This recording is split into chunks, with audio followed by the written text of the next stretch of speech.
Good afternoon, everyone. So just to keep the continuity from the earlier session, can I request all of you to follow my instructions? For next 30 seconds, you can imagine me as the earlier speaker. So can all of you close your eyes? Seriously, close your eyes. Yeah, close your eyes. Please, feel your feet firmly on the floor, keeping your eyes closed. If you're folding your legs, feel your feet firmly on the floor. Feel the firmness of your body supporting the chair. Both back supporting the chair. And take 3 natural deep breaths. Take deep breaths. Breath 1. Inhale. Exhale. Breath 2. Inhale. Exhale. Breath 3. Inhale. Exhale. Now turn to your neighbor and see if they've fallen asleep. So welcome back. It's always good to bring you back, build a bit of awareness. So I'm a Vipassana practitioner myself, been doing it for 10 years, so really appreciated the earlier session and wanted to do a bit of continuity. So talking about the topic is a huge one, right? It talks about disruption, skilling. There's so many keywords thrown there. So what I would like to do is, because we truly have a power panel, I would like to give most time to our esteemed panel here, because they're coming from different industries and different experience. And it's great to learn from them about real skilling journeys happening in their respective organizations. What's working well, what's not working well, what's still puzzling them, and what does the future hold. We should do all that in 25 minutes so that we have 5 minutes for each one of you. So to start with, what I would like to hear is, to make it really personal, we're talking about skilling. I would like to hear from our panelists, starting from this side. What's one personal skilling you have participated or underwent in last 6 to 12 months? So I was trying to learn a language, a different language. So that's a difference, because we have got a lot of Japanese partners with us. Mm-hmm. So learning that language is something which is required. So I'm getting onto that. So learning Japanese language. Yeah. Thank you. Let's hear from you. Yeah. So I started learning Bharatanatyam because my daughter was learning Bharatanatyam. But of late, I've started picking up reading a lot on history, just to understand what the past is, what can you bring it forward, but a lot of intrinsic interest in picking up history and historical events. Excellent. So learning Bharatanatyam from your daughter qualifies as reverse mentoring, right? It's a type of skilling. Let's hear from you. So very similar story to yours, and I had to fill application forms for my son, who's just going to undergrads, and I needed to help him decide what courses he will take along with him, right? So I did 2 Coursera courses, and very relevant for this discussion. So one was Introduction to Machine Learning, and second was the basics of data sciences. I learned quite a lot in 4 weeks. So you know what to ask in Q&A session. Data science. Let's hear from you. So I'm currently doing a course on CHRO leadership course from Cornell University, USA. Excellent. So just to follow the suit, last year I did a diploma course in Buddhist studies as I'm practicing Buddhism. So this year I'm enrolling in a MA, 2 years course on Buddhism. So that's my skilling journey. So now let's jump into the topic itself, and I'll leave it to whoever wants to take first. What I want all of you to do is take a real business context. The topic is disruption and skilling. So why is skilling disrupting, or in the context of your organization? So if you again go around the room, talk to us about what's happening in your industry. Why is that driving skilling, or is it a fad, or is it real, or what's happening in your industry? Give us a brief insight. So we'll start with you again. Okay, thank you, Anil. So I represent a manufacturing organization. So if you've been reading about it, so manufacturing has undergone a lot of shift, and we are connecting to the automotive sector, so the EV thing coming in. So I think that really brought a huge disruption in the automotive sector. And suddenly we realized that while, luckily, we had products which were agnostic, EV agnostic, so nothing got hurt, but then there's a whole new market which opens up for us. So we started looking for that kind of a business growth in the EV specific segment, but then you realize that you don't have people, or you don't have the skills around it. Now to let you know, let's say we make a lot of switches, we are world's #1 in switches. In India, we make alloy wheels, headlamps, lightings, everything. Then comes the point you have to get into now ADAS systems. So then you need cameras all around. Now every car has 4 to 5 or 6 cameras around. We were not into that. So how do you hire people who are optical engineers, optical experts? We were not even having a clue about that. So to get that skill onboarded, we had to skill ourselves also to get that talent onboarded. So it was a very tough journey, and this is just one aspect I'm talking about. There are various such technological aspects we are trying to onboard. And we are pretty much on that track. We are adding a lot of EV-related components to our kitty. Now, this is one aspect of what we are doing. The second aspect is the shortage of talent. Skilling happens only when you have the right talent with you. There is a huge amount of shortage in the market. You don't get the right talent. Whom do you skill? So then the challenge comes that you look at your internal people, and then again, you have 3 to 4 generations of people working in a manufacturing setup. Then how do you make sure that they are having that learning agility? So we've been going through all these aspects and training people onto all these new areas. And let me tell you, he used the word reverse mentoring. We are using young electronics engineers to train our senior leaders in the organization, because we need to understand that language. We need to understand what kind of components they're talking about, what are the circuits and all those things. So I think that is a different way we have adopted. And we are very proud to say that even our promoter, Mr. Minda, he himself is taking classes from young engineers to understand what is electronics all about. So that is, I think that's one sign that skilling is the need all across. It doesn't matter you're a promoter, you're a leader, you're a business head, doesn't matter. Everybody needs to upskill and get on to the skill wagon right now. So that's where we are currently. We'll talk more later. Excellent, thank you. Let's hear from you. Yeah, probably I'll start by saying in the kind of shift that we are seeing. So the first is awareness. I currently represent pharmaceuticals, but I've worked in insurance.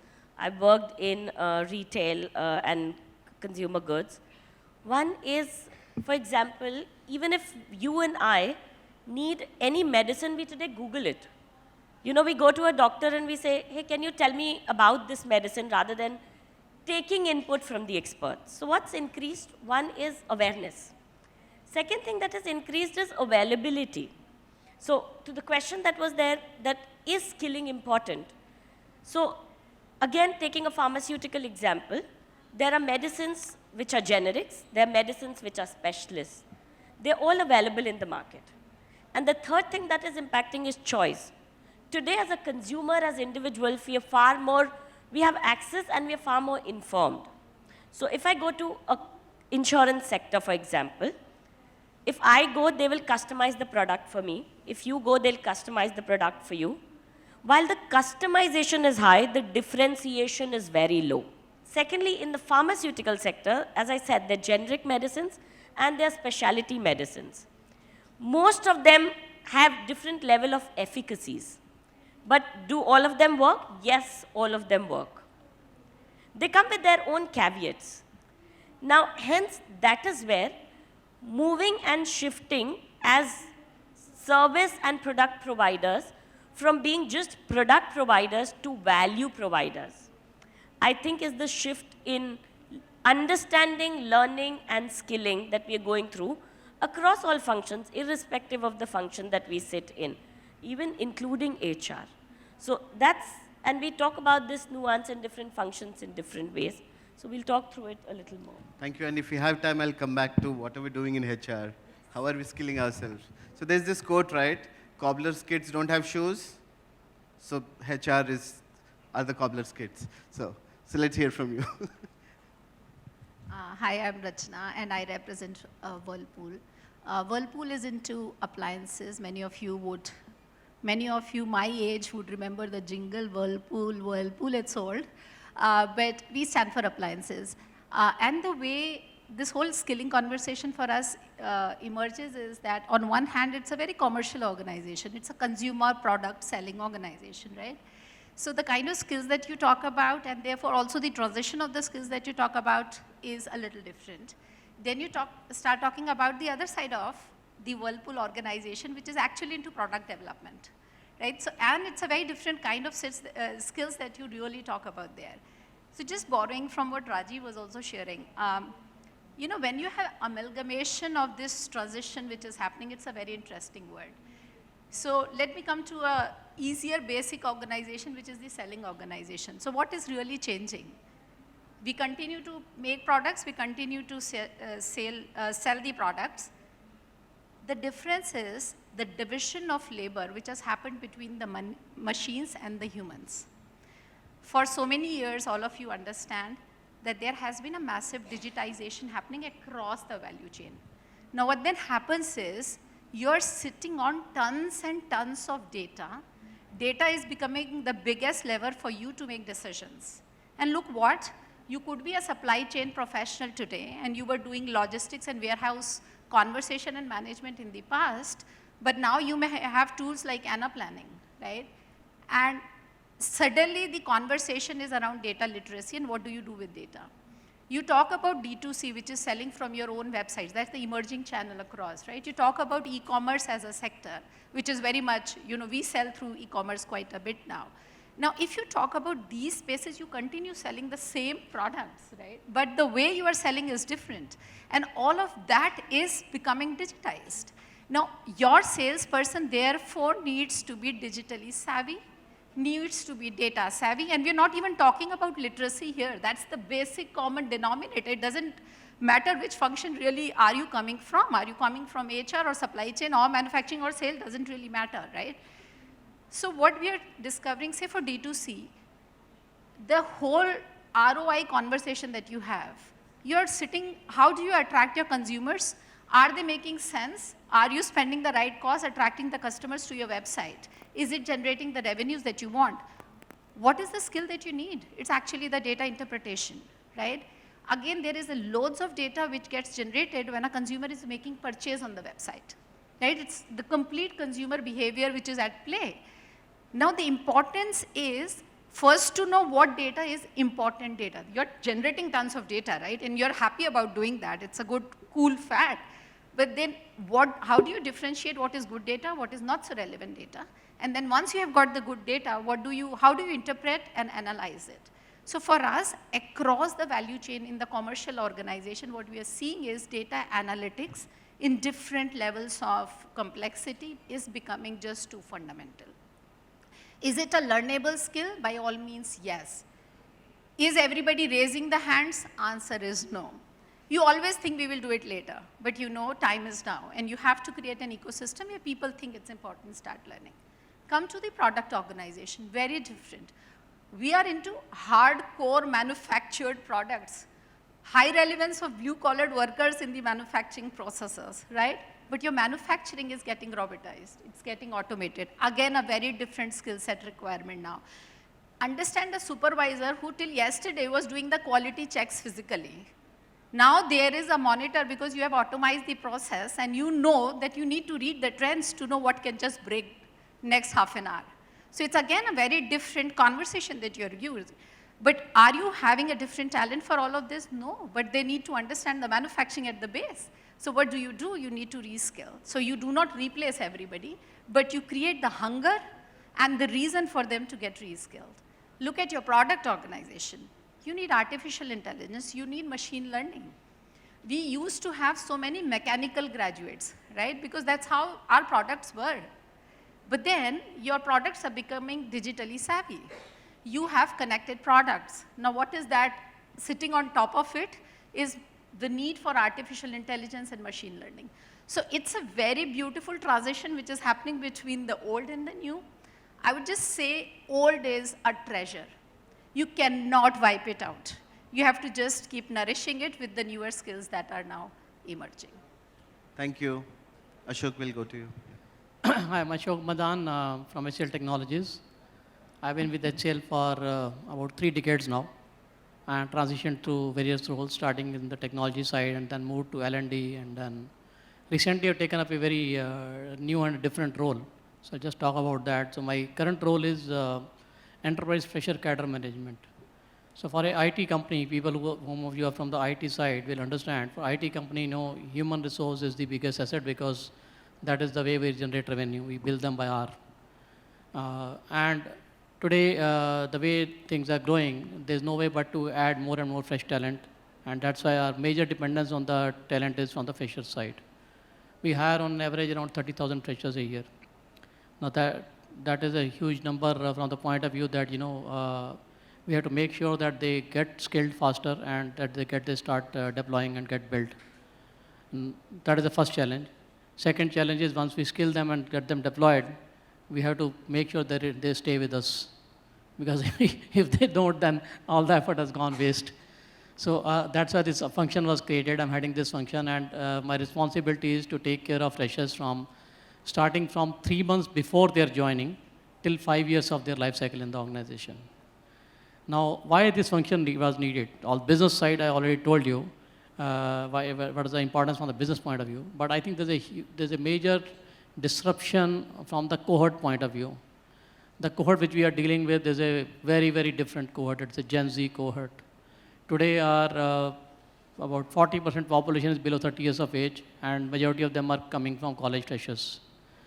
Some of you who have kids in that age group, you will understand how difficult it is, to deal with these young folks because they are very, very aspirational.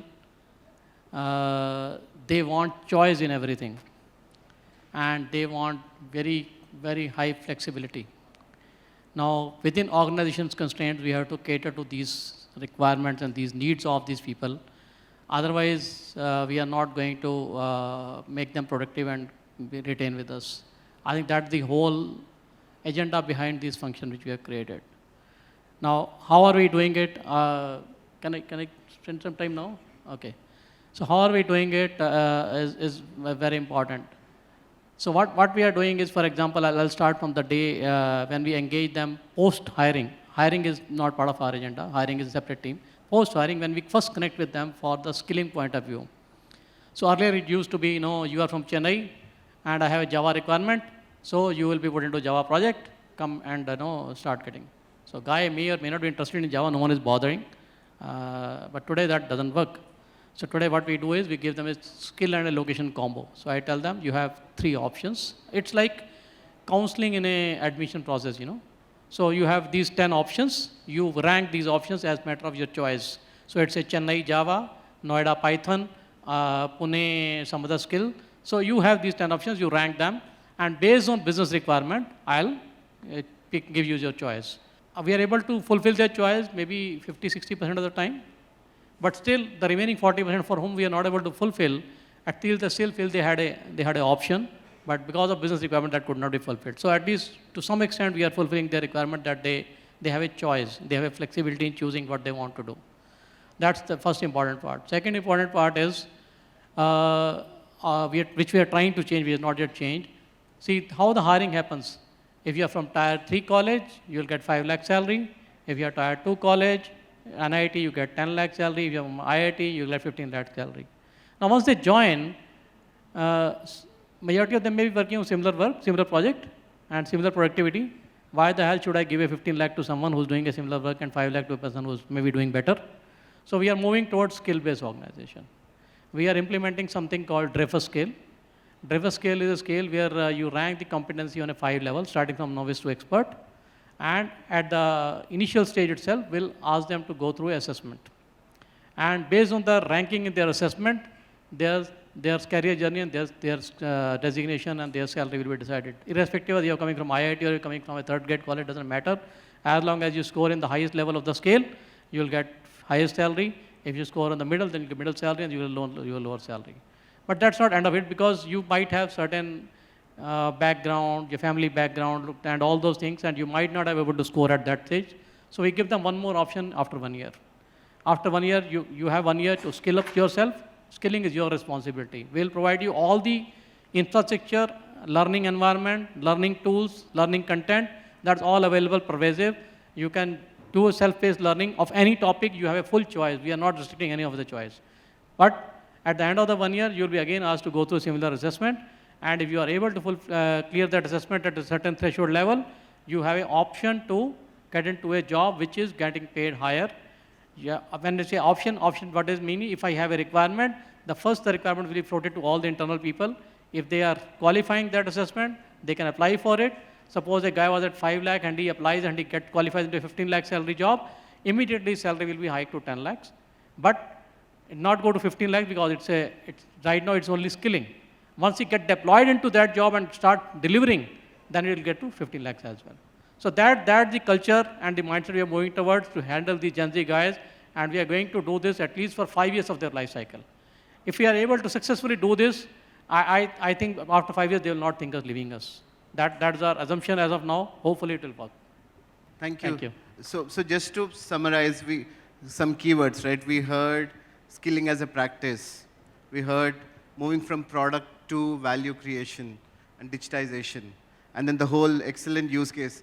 I'm a HCL alumni myself, so I take great pride. So the whole use case of building a skill-based ecosystem, you know, and how to run through. So picking a lead from what Ashok shared. So requesting each one of you to share a story about a skilling initiative you've done. Sorry, I said killing. If you don't skill, you end up killing your own business. You can quote that. So 3 minutes each, if you can, 3 of you can talk about a skilling initiative. What was the problem, what you're trying to do, and most importantly, your lessons learned, so that we can all borrow from it. So, So thank you once again. So before I do that, the topic which we have with us, future skilling. So my point is that if you already know the future skilling, you know the future, it's there. We are actually following. We are following right now. We are lagging behind. We are trying to catch up. So one of the jobs I think we in HR need to be very clear about is we have to keep people ahead of the technology curve. Because if we keep following the technology curve, we'll always be busy skilling and all. So I think let's lead the technology instead of just talking about future skills. Because if you know future skills, it is not in the future anymore. It's there. So that's what I just wanted to clarify. Now, if you talk about a case study, I'll give you a different example. We went down to the root of the issue. When we are getting people from, let's say, we hire a lot of graduate engineers, trainees and all. We just inducted the 300 last week. The point is, they come very well. We have now started interacting with the academia on a very regular basis, and very happy to say that one of the universities in this area, Manavesta, we have brought in 11 of their engineering lecturers and professors and doctors. They have been with us in the organization. They have been on the shop floor with, as we call it, the immersion. So that immersion has happened for those 11 people. That's happened in 2 batches, 5 and 6. Now those people, when they go back, they have a very different way to teach, because they can now relate to what exactly is the requirement of the job on the shop floor, in the manufacturing setup. So I think that is one way we can try and bridge this gap or the divide which happens when a student walks into an organization. So this is something which we are very happy that we did, and we are getting very good reports from those lecturers, and students are also becoming much more, I would say, relevant for the industry. So that is something which I wanted to share with you. Excellent. So then it becomes a practitioner's view, and skills are all about what a practitioner does. That's a wonderful example. Thank you. We'll go to you. Yeah. So I would talk about what to skill, who to skill, and before I move to how to skill. In terms of who to skill, we've started running assessments of people aspirations. I want to make somebody the CEO of the company, but if the individual is not willing to go through those experiences, how will we be able to provide for success journeys for an individual? So a potential understanding of who to actually skill. He talked about a great example of early starts. We've also started immersion programs because, like pharmaceutical, we are a commercial organization in India. Now, if as an individual you would want to build in a commercial organization, we are the place. And obviously it's a global organization, so you can glow places. But if you want to become a high-tech product design individual, immediately the India organization may not be the construct for you. So to be able to provide for experiences which can help make both the organization and individual the choices, help us filter who to skill, or rather who to invest upon. It's time, effort, energy, both from an individual and the organization. The second is what to skill, and I'll take an example from my previous organization. It was a retail organization with a bottom line delta. Now, because we were a gourmet retail store, we were very keen to have people from hotel management backgrounds who understood the product really well. So they knew the finest of cheese, finest of meats, but they didn't know business acumen.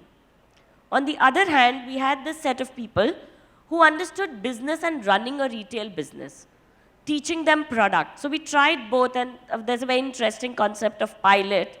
Sometimes we get the liberty of doing that.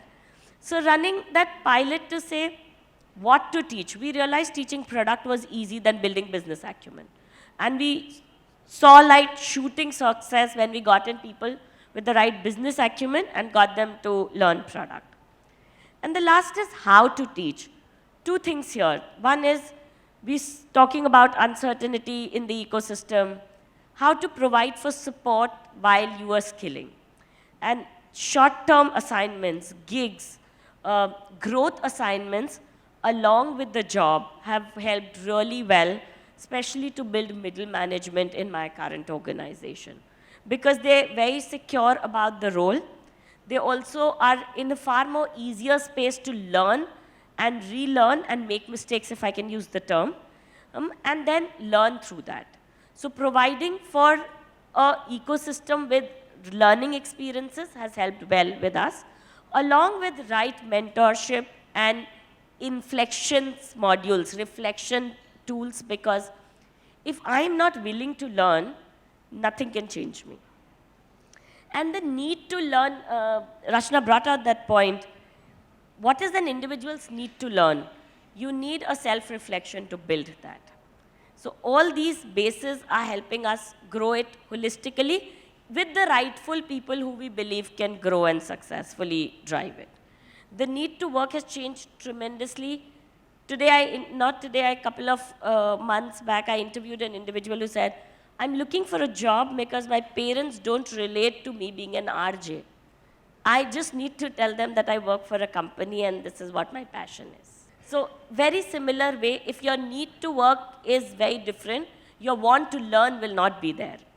So to be able to build these bridges are helping us throughout. Excellent. We'll go to you, Rachna. Yeah. Okay, so I'll just take a twist here and I will just see, not all organizations really need to invest in skilling.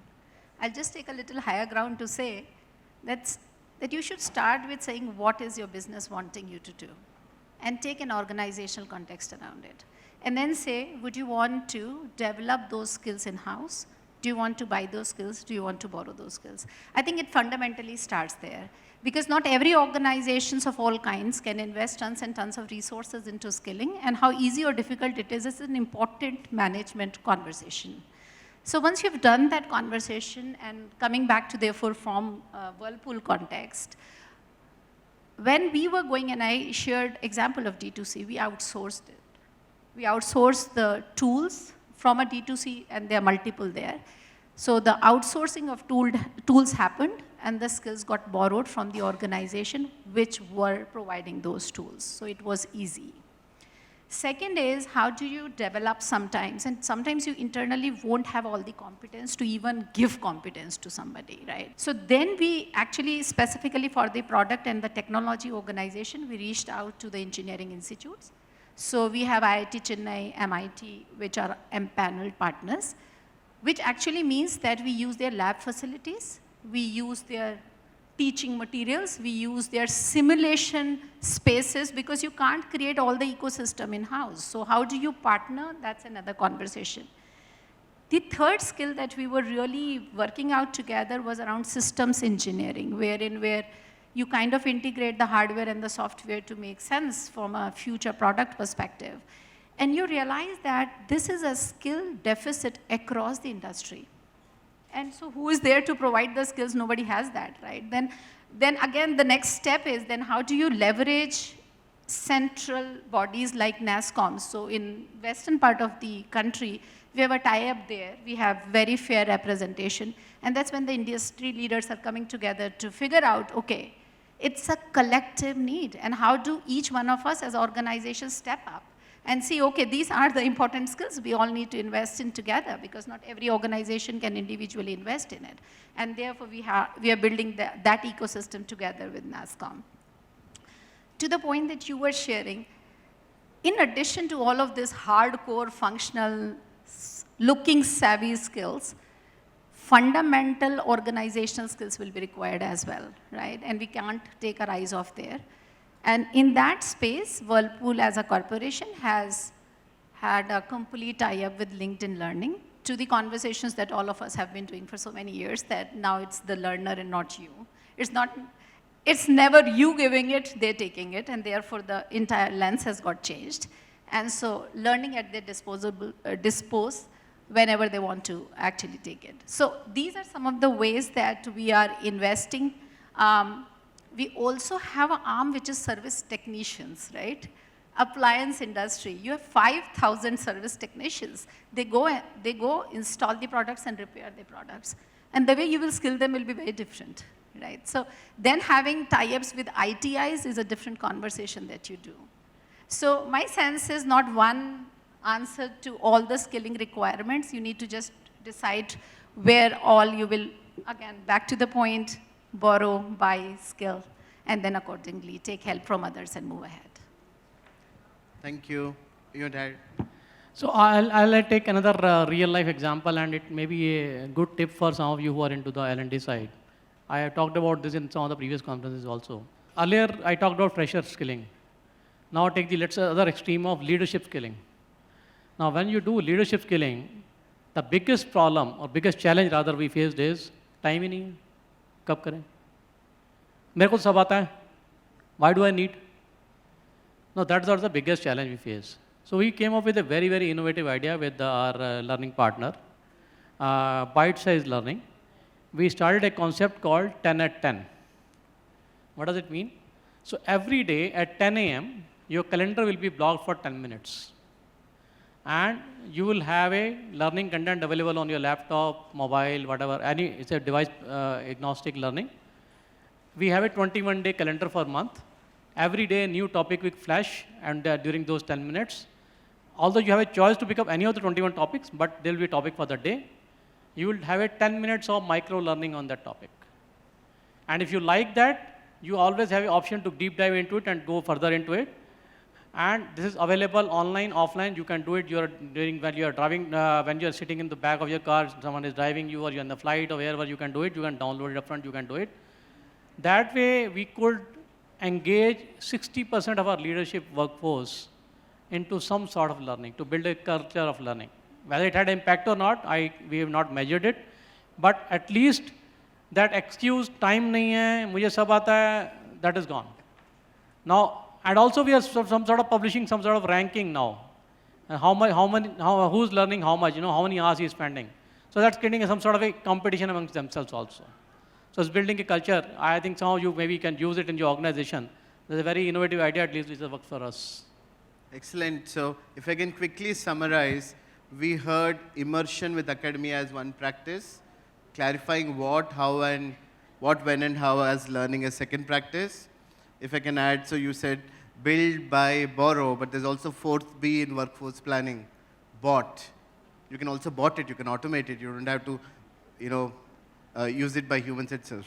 Then we had the story of 10 at 10. Now, rapid fire, we only have two minutes, so 10 seconds. What's still puzzling you about the whole skilling? I think I just alluded to that, because future we are not yet aware of. So what we are training, skilling for, how relevant We're still playing the catch-up, Will it remain relevant in 3, 4, 5 years' time? That's something. So can I just add something here? So we talked about breakthroughs and we talked about disruptions. That's a part of our topic also. I think we're all business people here. Keeping our radars on for watching what is getting disrupted, I think that is very important. So then we don't have to sit and talk about the catching up skilling. We need to be leading from the front. That's what I alluded to earlier also. Yeah. Now, when a disruption happens, usually it is seen as a very risky outlier. Nobody looks at it. And then it starts creating a value network of its own. Yes. And then suddenly you realize that it's created a market of its own. Yes. And then you jump into the bandwagon, and then you realize you are too late. It's too late. It's too late. So I think as business people, we need to keep our radars and scanners on. Whenever a disruption is visualized or felt, I think that's the time. You talk people, you talk skill. That's the time we need to be looking at it, and that's how you remain ahead of the curve. So that's the message I would like to leave. Thank you. What's still puzzling you? To me, it's patience. So while learning can be instant, skilling will take time. And I think an individual organization's patience through the journey, even when we meet a lot of partners which have learning platforms, have different courses, that can be instant. But how do we drive through the journey is something that's on my mind constantly. Excellence. What's puzzling you? Here and now Here and now in agility. and agility. How about you? So I had the privilege of sitting on lunch table with Mr. Shiv Khera, and I was asking him just questions. So I'll just tell you what he answered. So he said, trust and accountability. If you have these two things, then everything else is done. Excellent. So that's us on time, 7 seconds. Do we have time for Q&A or we give it a pass? I don't think we have. Okay. So that still puzzles me. We can't interact with you, but thank you. Thanks, everyone. Thanks to the panel.